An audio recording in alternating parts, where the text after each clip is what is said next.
Hi friends, Prepared Suburbanite back at ya. Been busy around the house today trying to take care of all these darn leaves. Got them pretty much all taken care of in the backyard and the driveway and places like that. Got them mulched up, going to use them for ground cover in the garden beds and stuff like that. But that's what I've been busy doing today. Hope this video finds you all well. I was thrilled to hear the verdict in the Kyle Rittenhouse case in Kenosha, Wisconsin. I think it's a tremendous victory for the Second Amendment. It's a reaffirmation of our ability to defend ourselves in a harrowing situation. So I was pretty glad to hear that. What I wasn't so glad to hear was all the lefty comments about what was going on. And you know what? I am sick and tired of being lied to. How about you?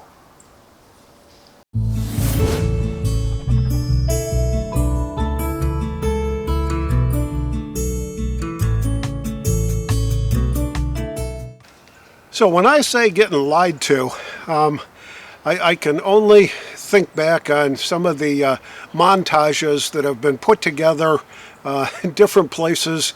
You see it in YouTube, you see it on the internet. Compilations of folks from MSNBC and CNN and a few of the other, even the ABC and CBS, NBC News, you name it. The compilation of really incredible lies that they have been pushing about this whole Kyle Rittenhouse thing, it just makes me crazy.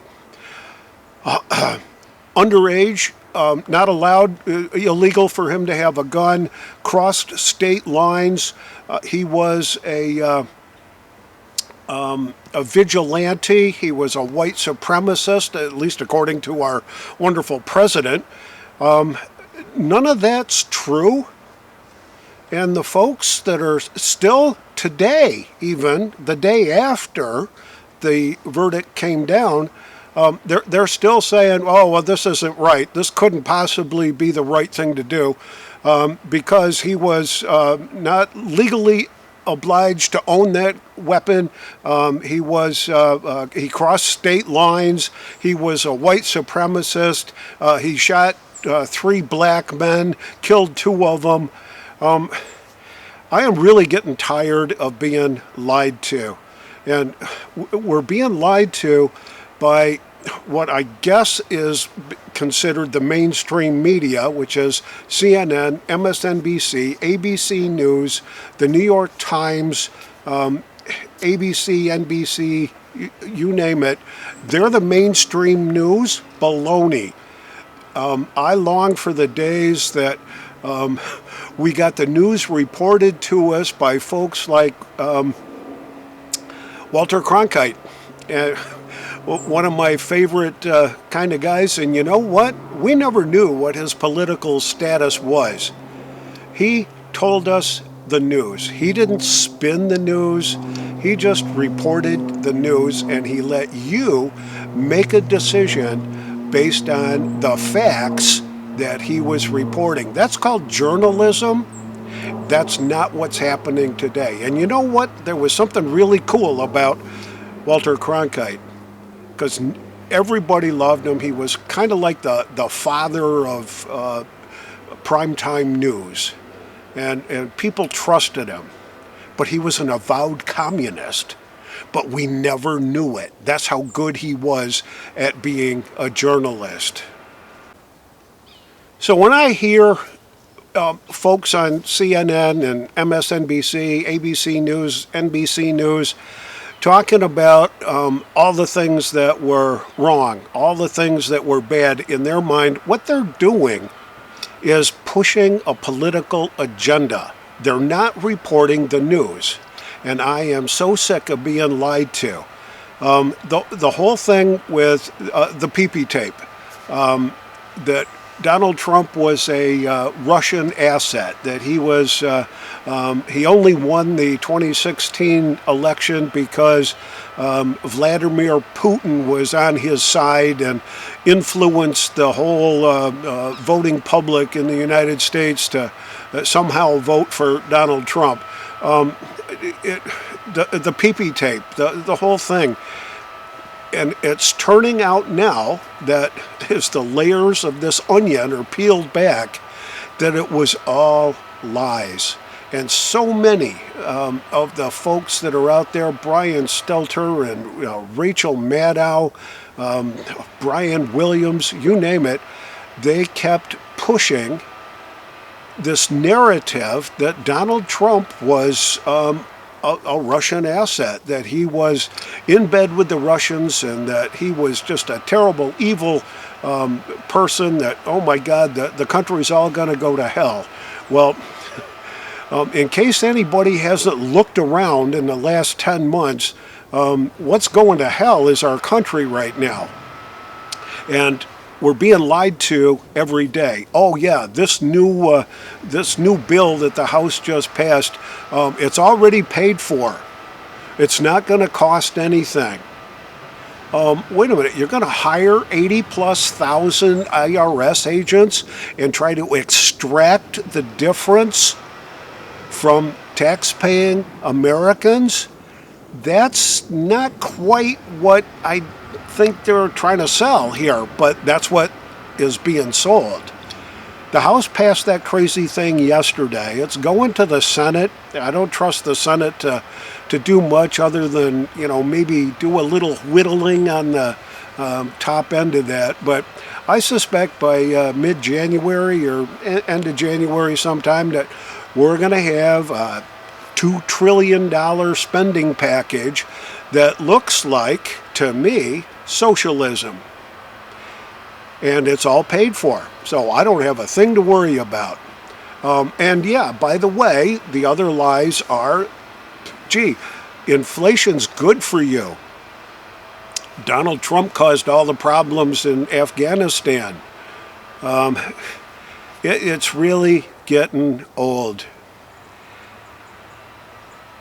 History has a tendency to repeat itself, and there are lessons that we need to learn about history and from history. What's going on in America today has been in place in other countries.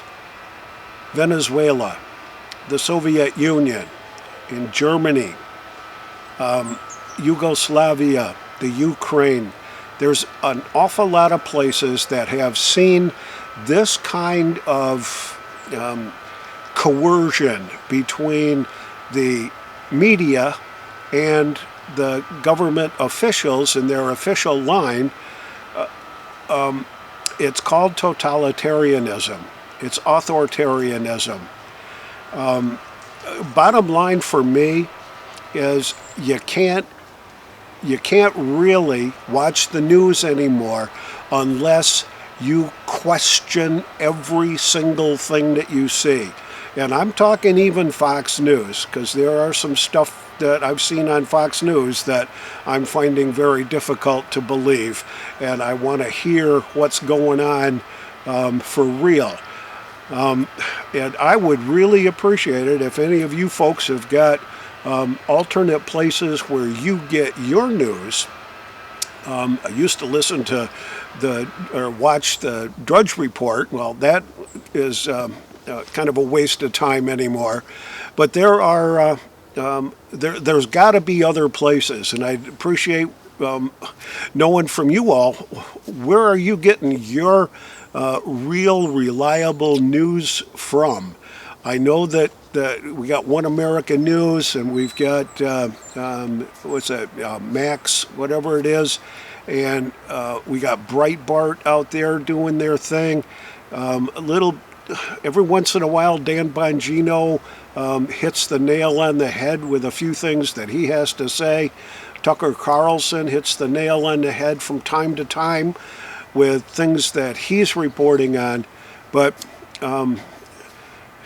If you've spent any time watching CNN or MSNBC or NBC News, ABC, CBS, it's full of baloney. It's pretty much, I'm tired of being lied to. That's the bottom line. And that's why I'm prepared. That's why I'm working on being more prepared. I think we are in for all kinds of trouble. I don't know what's going to happen.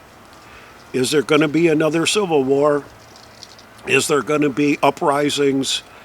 I don't know. But I want to be prepared. I want my family to be prepared. This is a crucial time. And if we're not prepared and we're not self-sufficient, we're going to pay the price. This is the Prepared Suburbanite reminding you to be prepared always. And I'll see you on the next video.